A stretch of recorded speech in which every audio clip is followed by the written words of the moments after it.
What is going on, everybody? It's JSky99 here, back with another high round guide. This one we got classified. I'm going to show you two strategies here. One of them is technically illegal or not legit. Other one is. So I'm just going to show you both because I don't really care. This one is for a solo 2-player. You can probably try 3 or 4-player. I don't know if it'll work as well, but you can give it a shot. Here's the class loadout. Those 4 perks actually are 100% necessary. Elixirs, not so much. But you need those 4 perks exactly. The elixirs, it doesn't really matter. You need that special weapon too. And, I mean, honestly, you just need the perks. You don't really need anything else. So, obviously, you're going to want to get the Winter's Howl, and then you're going to need the Ballistics Knives. You don't need the Winter's Howl, but, it's just kind of to save you if you get in a touch situation. And then, you're going to have to get the Trap Piece, which is one of them is in this room. It's the one I always grab. It's in a few locations, about on the carts. I find mine right here on a cart. The one location I typically find mine is not that one, but right here next to that chair. Once you find that piece, what you want to do is walk up here, place the trap piece, and do not open the door to the left that goes to the main room right there, where the spawn room. That's the one door you cannot open because you're going to be camping in that little doorway where they would come from behind you, but because the door is closed, they don't. So when you come up the elevator at the end of every round, you're going to run over. You're going to buy the trap. I usually wait for zombies to start getting moving. I buy the trap, and I stand right there, and you just simply melee. And that's it. Now, this whole strategy is technically like illegal or frown. You're not allowed to do it if you're going for a record. This is because you're using the burst modifier. The burst modifier is not allowed in any instance anymore. They changed it. It didn't used to be like that, but after me and my friends did round 150 with only the burst modifier, they're like, yeah, this is a little overpowered. So they kind of stopped it after that, and I don't really blame them. It is very unfair. It's incredibly easy. This is actually a harder version. This is the only way you can do it solo or 2-player. You can technically sit in the elevator and just spam it going up and down, but that would take you way too long. But this is probably the easiest way to do it 1 or 2-player. If you have 3 or 4 players, the place you're gonna want to camp is in Groom Lake, the Pack-a-Punch. That is the place you want to be. I don't show it or show how to do it or anything because it's illegal.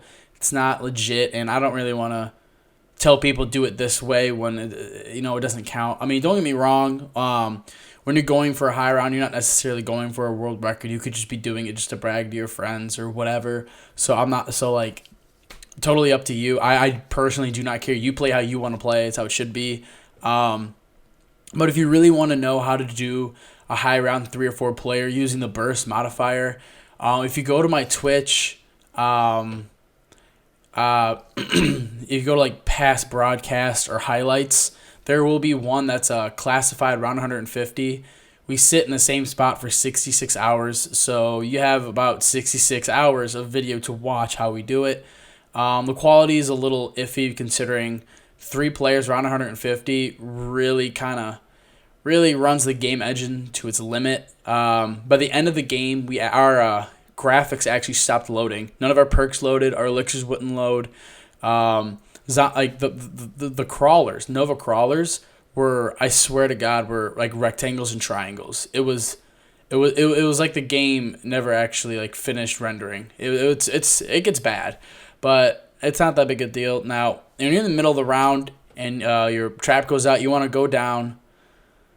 Trap will open. You want to wait a little bit. You want to wait until like the last possible moment you can go. See, I got unlucky. There's a zombie there. I should have killed it and waited a little longer, but it is what it is. And by the time you want to come back up, because you have time slip, the trap cooldown is way faster. So basically, you're going to wait for this trap to cool down. There it goes. Activate it. And then you're back. And you make sure you kill the zombies that come from that way. I think I did this for a few times for an hour or so, and I think at most like 6 came from the right. Not a big deal. I believe if you stand further to the right, like closer towards the windows and stuff, more spawn, but it's never too many. It's never that big of a deal. But yeah, this is the burst strat. Use it if you want to, but it's not technically legal, so up to you. Personally, I don't care. Here's the loadout you're gonna want for this other strat. Secret sauce.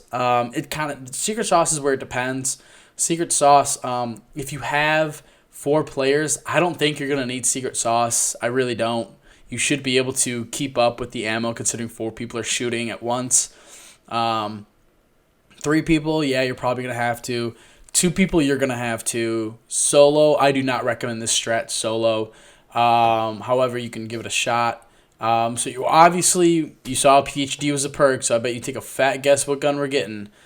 The Hellion Salvo. All right, so you want the Hellion, and then you also for your secret sauce perk when you're not getting ammo, because you have the secret sauce perk so you can get the bandolier strat to refresh your ammo. You can run. I have Winter's Whale. That's a good option. Tortoise is a good option. I'm trying to think what else. I mean, I guess Stamina could be a good option. It's up to you. It's not a big deal. Also, another gun you're going to want to get is you're going to want to get the Trebuchet shotgun off the wall right here. And you do not need a Winter's Howl. You don't need a ray gun. If all 3-4 players have Hellions and Trebuchets, you'll be fine. I mean, it's totally fine. You will not even have a problem. This strat's very easy. So you want to do, you're going to come to Groom Lake and just pack a bunch of guns. I had to stay a little bit considering I hit 200 points. So you stay for as long as you need to. If all players arrive here and wait 3 rounds, a barrier will lift up and then it'll drop a max ammo and a bonfire sale. If you temporal the bonfire sale, that's a minute straight of your guns are incredibly cheap to upgrade. So, for example, my guns only cost 500 points to upgrade. It's very cheap. It saves you a lot of time, saves you money. It's very helpful. You are going to need money if you have 2-3 players for the bandolier, because that can cost a lot if you have really bad luck. I don't show a solo strat with the Hellion.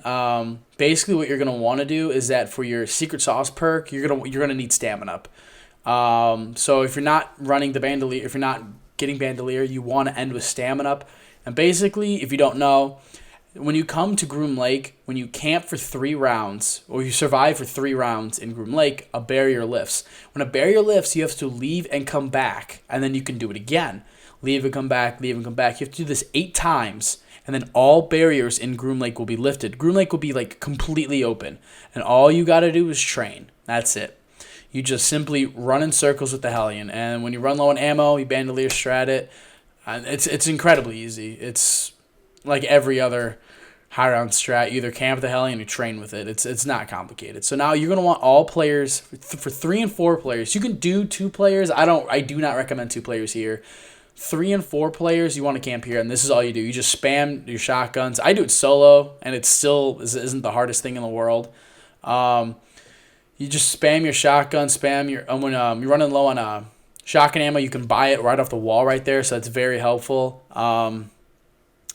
For 2 players, if you're wondering, 2 players, you camp the other elevator, and when you start getting overrun, you simply hit the button, you go down, and repeat the process. It's a little longer, but it's not a big deal. I mean, and any amount, 1, 2, 3, or 4 players, you can all train in Groom Lake if you want, but training is significantly longer than camping. I always endorse camping because it's just so much faster. I like, for example, round 100, if you're camping, can take 3 hours. Training can take several hours. Like 5, 6, 7. Just depends on the map and such. It can be an absolute pain. It really can. This strat is legal, obviously. It's a very easy strat once you have a full squad. I didn't do it solo, so it's not the most. It's not really the most ideal way. You can try it solo. I didn't try it solo. I only went a few rounds, but I do not recommend it solo. Solo, you're gonna want to do training at Groom Lake, or you can sit in the other elevator. You can, but I do recommend training on this map. Or you can do like that shield exploit. Again, I don't endorse, I guess, illegal strats, but I mean, if you're not going for a record, you might as well do them, honestly, because it's not a big deal. It's not like you're gonna get ridiculed. Like, you're not a bad person for playing the game. Like, you know what I mean? It's how it is. But yeah, this is essentially it. If you have any questions, leave in the comments below. And I'll see you in the next one. Thank you.